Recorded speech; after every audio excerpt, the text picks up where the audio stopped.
Salutations, my name is Summer and this is Cozy Reading with Quaker Cats, and my mom Sharon is here today. Hi. She is going to be doing the supermarket shopping book tag. It was a really fun tag and I thought she might like it. So, are you ready? I'm ready. Okay. Number 1, list. Before going book shopping, including virtually, do you have a list? No. I always wish, like probably everyone else, I did have a list, and I've started writing a list down because the fact is there's so many books I want, and I don't really want to go out and buy, and I want to keep them for special occasions and things. So I need to write a list.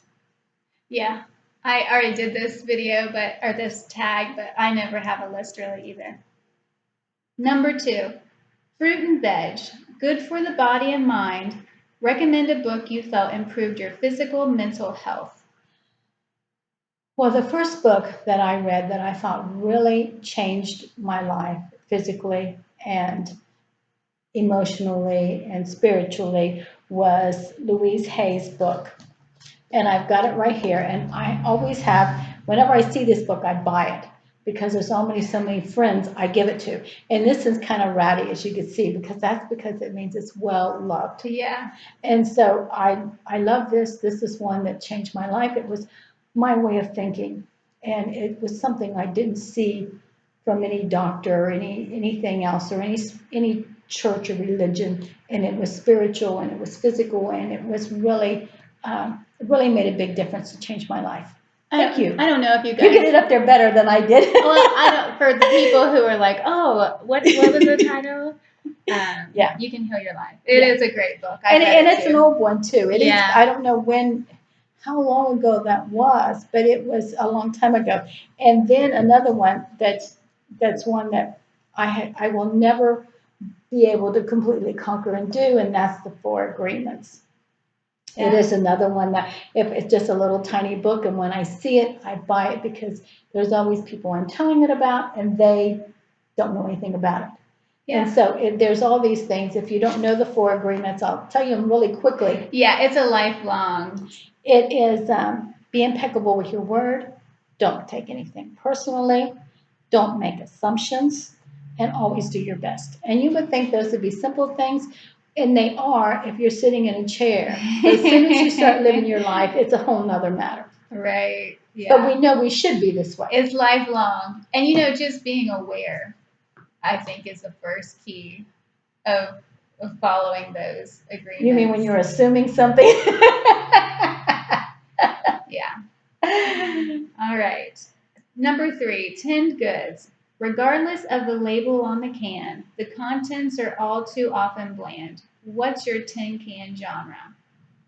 What is that? You mean the ones I don't like very well? Yeah, so I said romance because it's like it's just not most of the time it's not fulfilling. I don't get even though the can looks all nice and the food looks really good in there, it's kind of like, oh, it's canned food. If I was at a bookstore or I was at the library, one of the things that I would, if I seen the word mystery or romance, I would walk the other way. But in reality, it's books that I find that I don't like. I don't like torture. I don't like just I don't know things like war and things like that. And so horror in that sense. And so I don't they don't even come to me so much anymore. But I try to avoid those. Yeah. Some of my favorite books, like Inez of My Soul by Isabella Allende, it was too brutal for her. I read that one. Yeah, I read a lot of them when I was younger, but now I'm not so much into them. I'll ask. Yeah. And another one, I just read American Dirt, and I loved it, but I knew it would be too violent for me. And there was that one you wanted me to read, and I started it, and he spanked her or something, or I can't remember something, and I said, "That's it, I'm out of here. I'm not reading it." So my sister and we love the Outlander series by Diana Gabaldon, And mom just couldn't handle a little bit of spanking. But I did 20 years later, or 10 years, 15 years later, I did go back and read the first two, but it just. Yeah. Well, the second one is horrible. The second one, I didn't, they were in It's Paris not a, it's not forever. yeah, it's not a horrible book. It's just after reading the first one, the second book is the only book that doesn't really fit the series. It's not written the same way. And Yeah, I just read the first two. Not really interested in going and reading the other ones, but who knows? I've read all of them. Okay, number 4, meat fish counter, prepared by a skilled butcher, fishmonger, just how you want it. Tell us about a book you felt was written just for you. Well, at first when I heard that question, I didn't know what, I couldn't think of anything. Nothing came to me. But last night, I started looking through some of the books I had. And one of the first thing that popped up was this book. And it's Centering, A Guide to Inner Growth.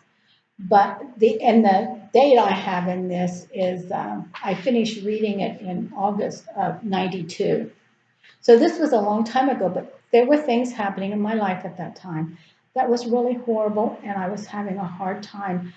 I couldn't handle any of it. I didn't know, it wasn't all about me, it was about other people in my life and that were ill, and I didn't know whether they were going to heal or they weren't going to heal, and how that was affecting me in my life. And I was so busy, I didn't have any time for myself. And I had this in the bathroom, believe it or not, because that is the only place that I might, because my kids were younger and everything, that was the only time I might have a moment to look at it.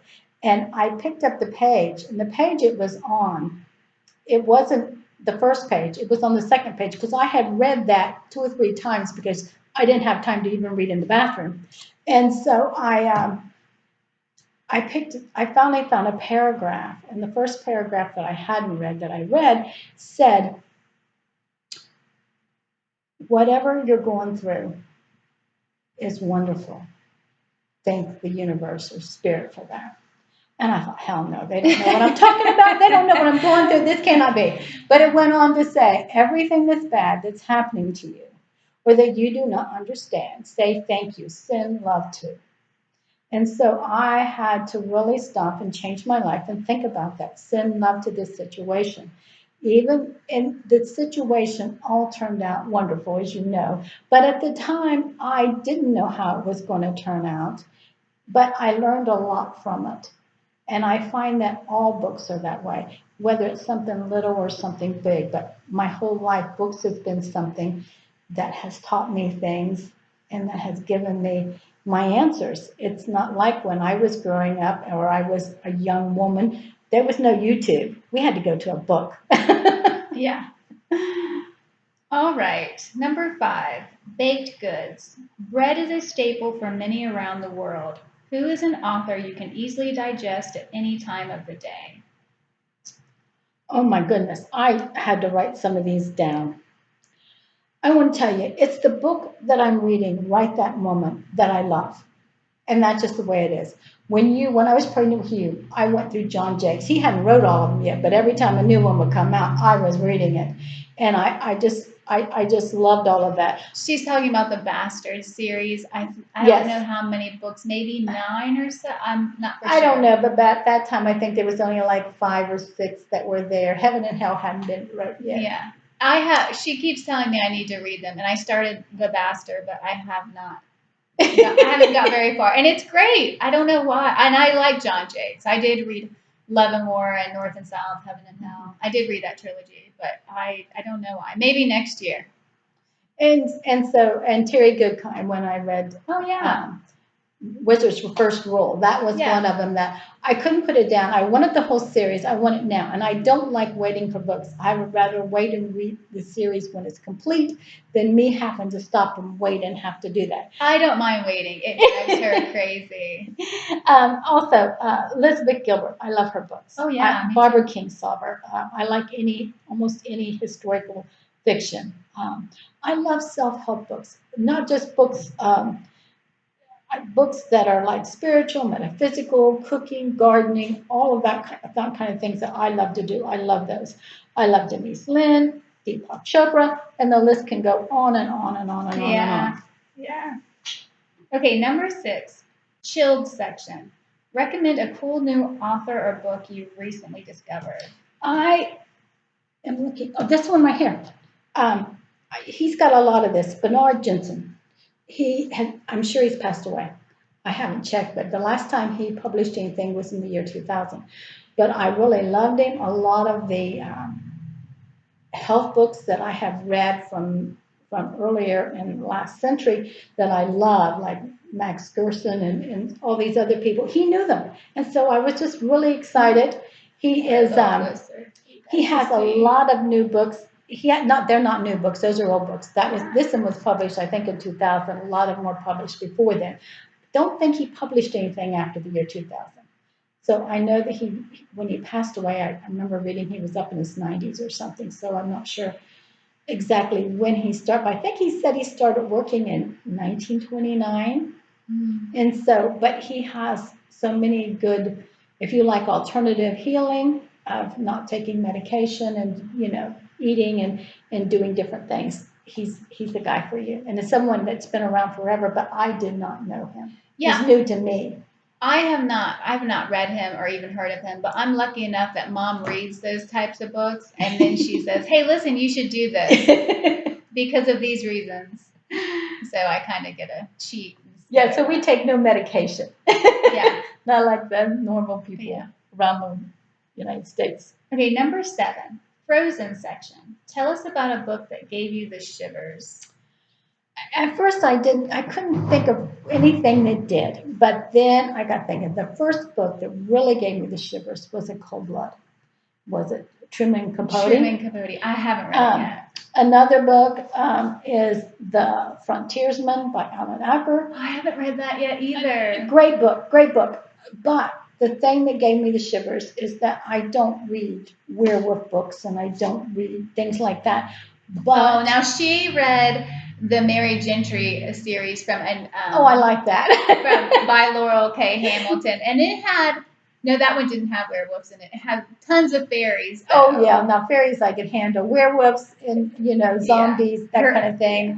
Frankenstein, I don't care for any of that. Yeah. But anyway, the thing that gave me the shivers with this is that it was the horror of it. The horror that someone could go into someone's house and just murder them because they had nothing else to do.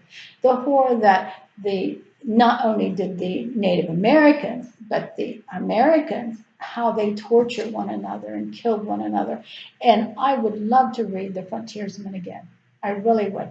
But if I read it again, for one thing, I would have to get bigger print. No, I have a big copy of it. So yeah, if you want to read it, I would have to. And I think the print's bigger and it's a bigger book. And if I did, I would skip over a lot of it.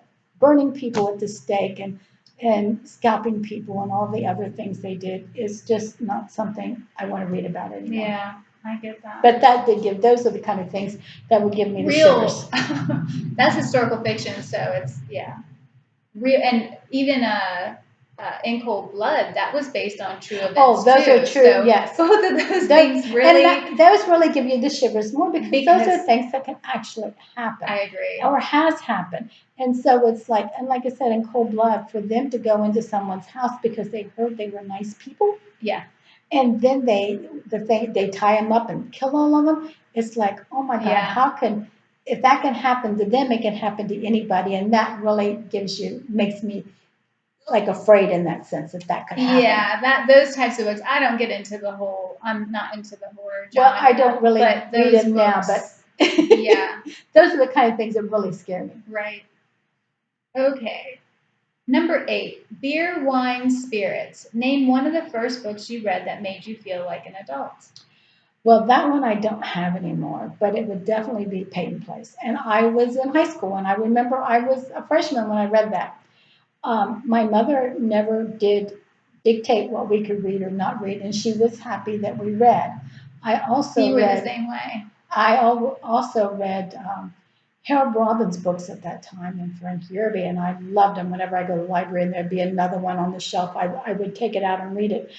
But that changed greatly because I was still young. I was still a teenager then in that sense. But when I got to be in my early 20s, I was off on my own and married, and I decided life is different, and I didn't want to be the kind of women, the kind of woman that they portrayed at that time. Yeah. And I thought, oh my God, this is not.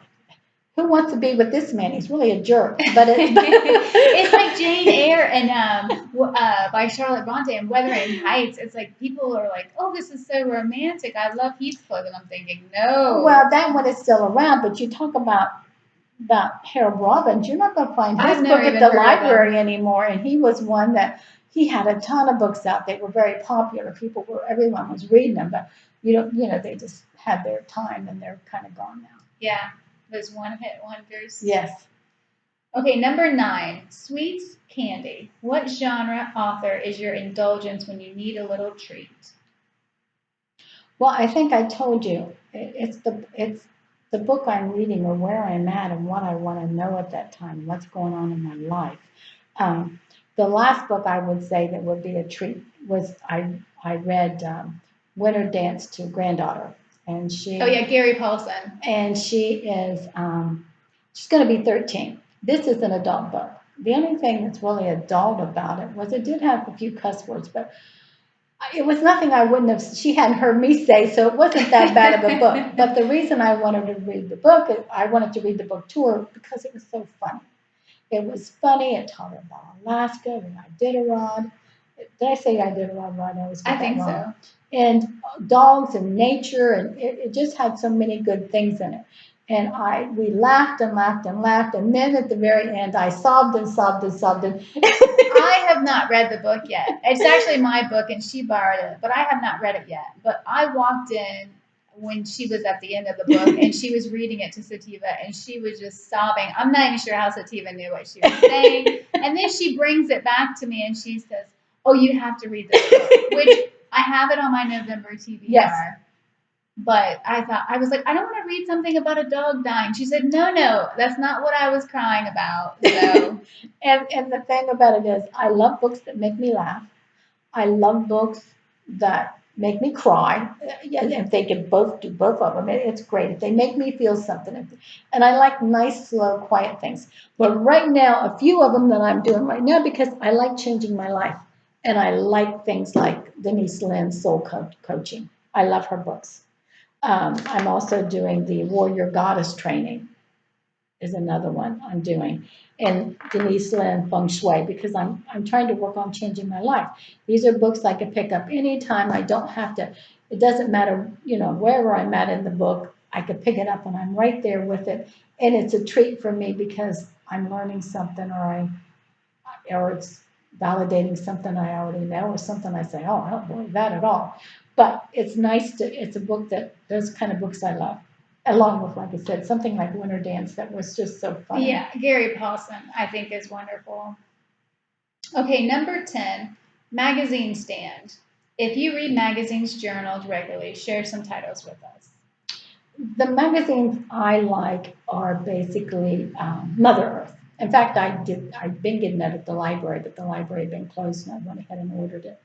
Mother Earth I love. I love, like I said, flowers, plants, growing, cooking, those type of things. Grit is another one. I love Birds in Bloom. I love the pictures. I love, I'm always feeding the birds and doing things like that. Any kind of flowers or gardening magazine I would like. And I normally don't buy them. I normally go to the library and pick them up. Yeah. Okay. That's well, the other one is tag. So everybody who watched this and you want to do it, you are tagged. One thing I forgot to say is it was created by Jason at Byways in Bookland. And I was reading this off of Kim's list at Kay Becker's books. So, yeah, I hope everybody's having a wonderful day. Thank you so much for watching. Did you have anything else you want to say? I can't think of anything at the beginning now. I think it was a fun time. All right. Thank you so much. Bye.